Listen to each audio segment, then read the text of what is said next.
दिल्ली में अन्ना आंदोलन या निर्भया आंदोलन के बाद ऐसा आंदोलन आज तक नहीं हुआ जैसा आज हुआ। दमनकारी सरकार के दमन के सारे प्रयासों के बाद भी इस देश के छात्र संसद तक पहुंच गए। पुलिस को संसद के बाहर आंसू गैस के गोले दागने पड़े। संसद का मेन गेट बंद करना पड़ गया। क्यूआरटी टीम संसद के भीतर से छात्रों की तरफ बंदूकें तान कर खड़ी हो गई। संसद के भीतर आग बुझाने वाला दल पाइप लिए खड़ा दिखा। संसद स्थगित हो गई। मोदी को बवाल के बीच संसद से जाना पड़ा। संवाद से काम हो सकता था, लेकिन सरकार ने टकराव का रास्ता निकाला। धर्मेंद्र प्रधान ही हैं, प्रभु तो है नहीं। इस्तीफा कराया जा सकता था, लेकिन रावण अकेला नहीं था जिसका नाश अहंकार ने किया। जब नाश मनुष्य पर छाता है, पहले विवेक मर जाता है। बवाल के बाद सीजीपी के प्रतिनिधिमंडल को सरकार ने मिलने के लिए बुलाया। मिले कौन? स्वास्थ्य मंत्री जेपी नड्डा। मसला शिक्षा मंत्री का था, मिले स्वास्थ्य मंत्री। ठीक वैसे ही जैसे पेट्रोल में गन्ने का रस मिलाने का काम पेट्रोलियम मंत्री का है, लेकिन रस का गुणगान कौन करता है? गडकरी करते घूमते हैं। ऐसा नहीं होगा कि शिक्षा मंत्री पहाड़ा याद करने में व्यस्त होंगे वो दिल्ली में ही। अब मैं आपको आज की जंतर मंतर की वो तस्वीरें दिखाऊंगी जिसे देखकर ये समझ में आ जाएगा कि कोई भी तानाशाह आ जाए, कोई संवैधानिक संस्थाओं का दमन करने वाला बादशाह आ जाए, जब तक बाबा साहेब का संविधान जिंदा है तब तक देश की मालिक जनता ही रहेगी। ये जंतर मंतर है और ये देश की संसद है। दोनों 1.5 किलोमीटर की दूरी पर है। जंतर मंतर से छात्रों ने कहा कि सरकार ने अगर शिक्षा मंत्री का इस्तीफा नहीं लिया तो वो संसद घेरेंगे। छात्र संसद घेरने निकल पड़े। जंतर मंतर पर हमारी साथी ज्योति मौजूद थी। उनकी रिपोर्ट का एक हिस्सा दिखाती हूँ। ये तब का है जब छात्रों की आंधी यहाँ से गुजर चुकी थी। ये देखिए, बैरिकेड के ऊपर तमाम छात्र बैठे हुए हैं। इस वक्त अगर आपको दिखाई दे रहा होगा, जो बैरिकेड लगाए गए थे उन बैरिकेड को ऐसे बिछा दिया गया है कि मानो ये कोई चादर है। और दूसरी तरफ देखिए, उस रोड पर भी, ये वो रोड है संसद मार्ग की ओर की ये रोड है जिस ओर पर ये लोग जाते हैं। लेकिन देखिए नजारा, देखिए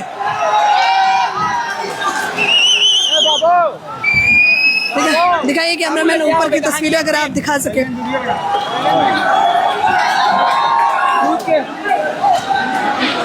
देखिए ये बैरिकेड बकायदा गिरा दिया गया है। ये अब हम जंतर मंतर पहुंच चुके हैं। ये बैरिकेड गिरा दिया गया, अंदर नहीं पहुंच पाएंगे। ये टाल स्टाइल रोड है जो इस वक्त ये रोड देखने को मिल रही है। यहीं से पूरा सदन चलता है। ये राजधानी दिल्ली का नजारा है जो जय भीम से गूंजा हुआ है।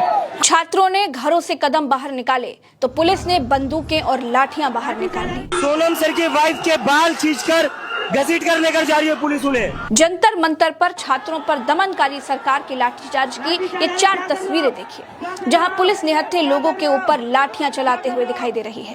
पुलिस सिर्फ लाठियां ही नहीं चला रही थी, पत्थर भी फेंक रही थी, गोले भी चला रही थी। देखा आपने? कश्मीर के पत्थरबाज भी दिल्ली पुलिस को देखकर शर्मा जाएंगे। ये लॉ एंड ऑर्डर कंट्रोल करने निकले हैं या पत्थर चलाने निकले हैं, कुछ समझ में ही नहीं आ रहा। शिक्षा मंत्री को बचाने के लिए दिल्ली पुलिस छात्रों पर पत्थर चलाते हुए दिखाई दी। पुलिस की इस बर्बरता में एक घायल छात्र को डिंपल यादव पानी पिलाते हुए दिखी। देखिए, छात्र सिर्फ शिक्षा मंत्री का इस्तीफा मांग रहे हैं। ऐसा शिक्षा मंत्री जिससे शिक्षा मंत्रालय नहीं संभल रहा है। भाजपा को लगता है कि अगर धर्मेंद्र प्रधान से इस्तीफा ले लिया तो उड़ीसा में वोट कौन दिलाएगा? न मेट्रो स्टेशन बंद करके सरकार कॉकरोचों को रोक पाई, न बैरिकेडिंग लगाकर रोक पाई, न लाठी चलाकर रोक पाई। छात्र संसद घेरने पहुंच गए। पुलिस के हाथ पांव फूल गए थे। आंसू गैस के गोले चलाने पड़ गए। वीडियो में पीछे संसद दिखाई दे रही है, आगे छात्रों पर पुलिस आंसू गैस के गोले दाग रही है। सरकार और पुलिस की सारी कोशिशें नाकाम रही।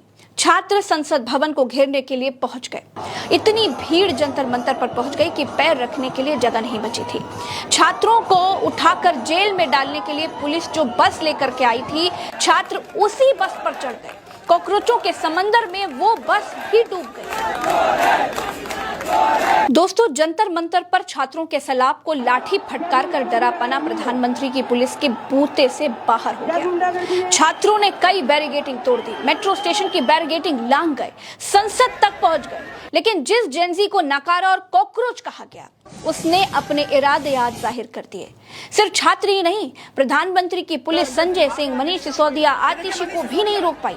ये सब बैरिकेडिंग कूद कर जंतर मंतर पहुंच गए। यहाँ तक डिंपल यादव, धर्मेंद्र यादव, किसी को भी बैरिकेडिंग रोक नहीं पाए, सब बैरिकेडिंग को लांग गए। इस देश में एक उम्मीद जागी है कि चाहे आप कितना भी लोकतांत्रिक संस्थाओं का गला घोंट लीजिए, जनता जब अपने पर आएगी तो बड़े से बड़े तानाशाह की कुर्सी उखाड़ फेंकेगी। आज यहाँ जंतर मंतर पे हजारों बच्चे वहां पर आए हैं, वहां लाठी चार्ज हो गया है, गवर्नमेंट मारने की कोशिश कर रही है, गवर्नमेंट दबाने की कोशिश कर रही है, गवर्नमेंट निकलने की कोशिश। नीट एग्जामिनेशन घोटाला, सर ये स्टूडेंट का मामला है जो लाखों बच्चों की जो भविष्य है उनके भविष्य के बारे में मैं बात कर रहा हूँ। जब रोम जल रहा था तब नीरू बंसी बजा रहा था। नीरू इकलौता ऐसा नहीं था जो देश को मुसीबत में छोड़कर बंसी बजाने का शौकीन था। हमारे प्रधानमंत्री को भी देखिए और दो तस्वीरें देखिए। एक तरफ इस देश के छात्र परीक्षा की लीकेज न रोक पाने वाले मंत्री को हटाने की मांग कर रहे हैं। सरकार ने बात नहीं सुनी तो वो संसद घेरने निकल पड़े। सरकार ने पुलिस लगा दी, छात्रों पर लाठियां चलवा दी, मेट्रो स्टेशंस बंद करवा दिए, इंटरनेट बंद करवा दिए, जैमर लगवा दिया, बैरिकेडिंग वेल्डिंग करके खड़े कर दिए कि छात्र कहीं संसद की तरफ बढ़ न जाए। दूसरी तरफ प्रधानमंत्री को कोई फर्क नहीं पड़ता। ये सेम टाइम की तस्वीरें हैं। अब ये मत समझिएगा कि तस्वीरें दो अलग अलग समय की हैं। कुछ मीटर दूर प्रधानमंत्री की पुलिस छात्रों को पीट रही थी और इधर प्रधानमंत्री मुस्कुराते हुए अपने मंत्रियों के साथ संसद के बाहर टहलते हुए दिखाई दे रहे हैं। सत्ता का अहंकार क्या होता है, ये तस्वीर इसकी जीती जागती निशानी है। क्या छात्र, क्या आम लोग, क्या आम आदमी पार्टी, क्या समाजवादी पार्टी, क्या आजाद समाज पार्टी, सब छात्रों की इस लड़ाई में जंतर मंतर पर खड़े दिखाई दिए। संजय सिंह, आतिशी और मनीष सिसोदिया बैरिकेडिंग कूदकर जंतर मंतर पर जाते दिखे। दोस्तों, हैरानी ये भी है कि ओम बिरला ने संसद में कतर के शेख के देहांत पर शोक जताया, लेकिन पेपर लीक होने पर जान गंवा देने वाले बच्चों के बारे में एक शब्द तक नहीं बोला। अत्यंत दुख के साथ मुझे सभा को अपने 6 पूर्व साथियों एवं कतर के पूर्व अमीर फादर अमीर महामहिम शेख हमद बिन खलीफा अल थानी के निधन के बारे में सूचित करना है। अखिलेश यादव ने क्या कुछ कहा वो भी सुनिए। जिन बच्चों की जान गई उनके प्रति एक शब्द नहीं, श्रद्धांजलि तक नहीं, इससे बड़ा अहंकार क्या हो सकता है सरकार को। और जब बच्चे यहाँ आए हैं, छात्र, नौजवान, युवा जब यहाँ आए हैं और वो चाहते हैं सरकार कोई सुने, सरकार में अहंकार कितना कि सुनना भी नहीं चाहती। कुल मिलाकर दोस्तों, निर्भया और अन्ना आंदोलन के बाद देश का दिल्ली में सबसे बड़ा प्रदर्शन था, लेकिन देश की मेन स्ट्रीम मीडिया के किसी चैनल ने इसे कवर नहीं किया। नोट करके रखिएगा गोदी मीडिया के कुकृत्य को, और याद रखिएगा आम आदमी और सरकार के बीच की लड़ाई में गोदी मीडिया सरकार के साथ खड़ी रही। इसको याद रखिएगा दोस्तों। सीजेपी ने आखिर में ऐलान किया कि प्रदर्शन अभी खत्म नहीं हुआ है। दिब्के वांगचुक की पत्नी गीतांजलि और सौरभ दास, आशुतोष रंका, बाकी सारे कॉकरोचेस अभी इस प्रदर्शन में बैठे हुए हैं। इस वीडियो में मेरे साथ फिलहाल इतना ही। अगर आप पहली बार हमारे चैनल पर इस वीडियो को देख रहे हैं तो चैनल को सब्सक्राइब जरूर कीजिएगा, क्योंकि इससे आप और हम एक दूसरे से जुड़ जाते हैं और तमाम वीडियोज आप तक समय पर पहुंच जाते हैं। तो फिलहाल के लिए इतना ही, चलते हैं, साथ बनाए रखिएगा।